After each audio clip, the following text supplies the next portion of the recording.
does it become a problem? So like, let's say that I'm watching porn, and now I'm watching the same thing, but obviously, I'm not, I shouldn't say obviously, but some people they kick it up a notch. They keep it kicking it up. They keep kicking it up. Okay, this is not stimulating me anymore. I Mm. do you hit thresholds? It's just like drugs, right? Like you do the first one is amazing. Now you're still chasing that first one, but now you're doing more, or now you're changing your drug of choice, or now you're adding people to your drug partying or whatever it is that the same thing with porn? Like you hit that threshold and you start going, okay, now I'm gonna watch orgies. Now I'm gonna watch freaking, Mm. she-males. Now I'm gonna watch freaking people who are missing limbs. Now I'm like does that just keep going? And then when you hit a point where it's like, I need real stuff now.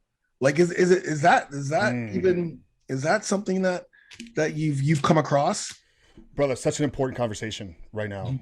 Such an important conversation that we're about to have. Absolutely, what you just described there in the addiction, space is identified, and it's called the sensitization desensitization effect.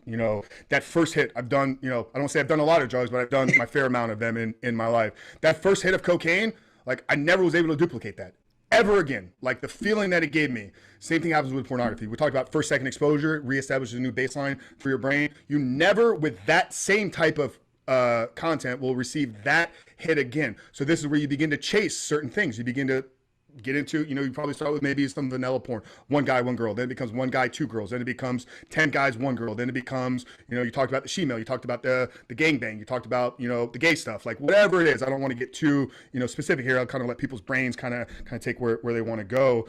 But there's a powerful book, and it's a mandatory read in our coaching program. It's called Surfing for God.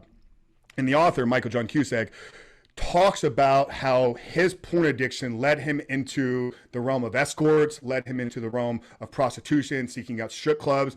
And I've had a lot of conversations as well with people in the human trafficking space. I don't know how much you want to get into that, but you don't end up at the point of purchasing sex from a trafficked victim without going through the pornography tunnel first.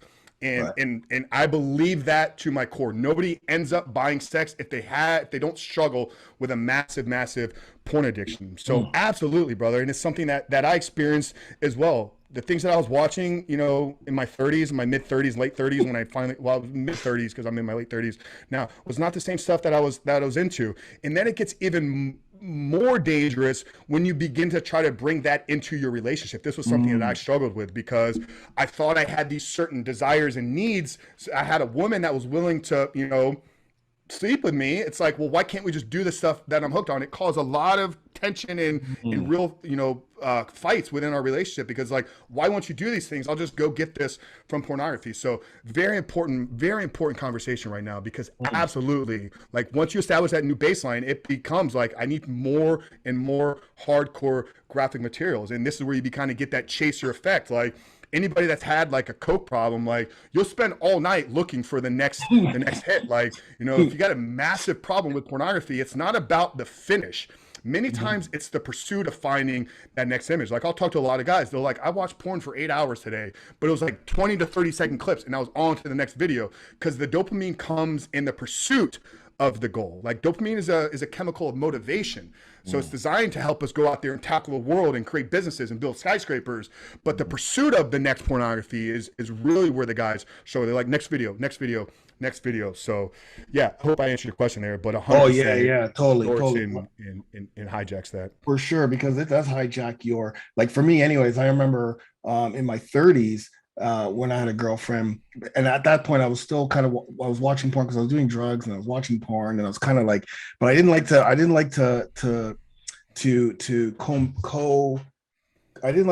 co-mingle both of them. Porn was separate, relationship was separate, but I was Mhm. having problems coming. I was having problems finishing because mentally, there was no connection. The porn Mhm. disconnected me with reality, and so, and then, whenever I was masturbating, I'd be masturbating to porn, and then later on, like this, then when I reached my 40s or early 40s, I realized that was a problem. So I had to start to rewire my Mhm. mind and really like what I was. So when my new, well, with my relationship with my wife, I don't even know if I'm well, my wife doesn't know this, but anyway, so I would be now when I'm doing, masturbating or whatever, pleasure myself, I'd be thinking about my wife, and I would be, it wouldn't be porn. Porn's not out because I want that relationship to be connected so that when we are together, it's a magical moment, right? So I had to disconnect from that before and just think about, I'm just thinking about nice things that I've seen before with my wife and putting that in my head when I'm doing myself, so that when really happens, I'm there. Like I'm actually there with her doing what I was thinking about before.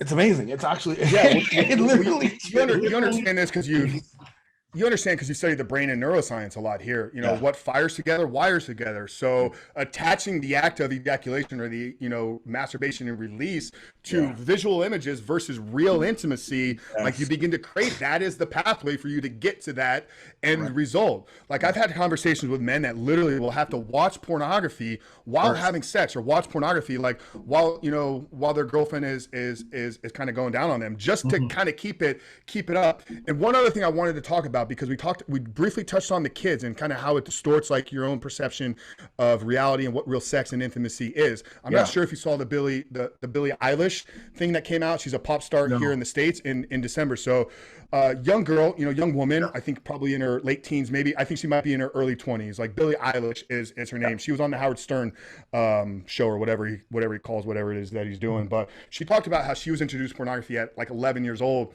And over time, because she got into these hardcore things that we described why it happens, this began to kind of distort her perception of what sex is. And I've heard a talk. It was by Clayton, who's the founder of Fight the New Drug, incredible kind of anti-porn organization, really raising awareness. He shares a story about a young boy, 12, 13 years old. Kid's excited, like he's got kind of like a little girlfriend. He wants to go on a date with his girlfriend. So the parents are like, we don't want you going out in public. Why don't you just bring her, over to the house? We'll set you guys up in the car. You can kind of have like an outdoor kind of car kind of driving thing. I don't know if they had a movie playing, but they were just kind of let the kids kind of hang out in the front yard, inside of the car. They leave them be, 13 years old. We'll check on, every couple hours, whatever. But we want you guys to have your kind of freedom. They return back like to go check on the kids, and the kid literally has his hands around the girl's throat. Like she's kind of like holding on. She's like, what the hell is going on? And he literally was all like simulating, like strangling her. And they pull him out of the car. They're like, what are you doing? They're like, well, I love her. Like, is it what I'm supposed to do? So this kid had been like, literally had been introduced to porn, and he'd seen this hardcore abuse graphic material, and it literally warped his perception of what real sex was. He thought he was supposed to strangle a girl that he had feelings for. So, I mean, we can go so far down that hole. I have a lot of podcasts, for the parenting stuff. I had a guest on called Chris McKenna, who runs an organization called Protect Young Eyes. But that's something I'm really passionate about, because those kids are the future. Like I got maybe 60 years left on this earth, and then I'm gone. But I want to make sure that we leave it good. These kids growing up, like this is our future. Like we need to educate them. We need to have the real, honest, vulnerable conversations with them. Like Chris says, like porn should be the most popular word in your house if you have kids. So yeah, I just wanted to make sure we kind of added that caveat there.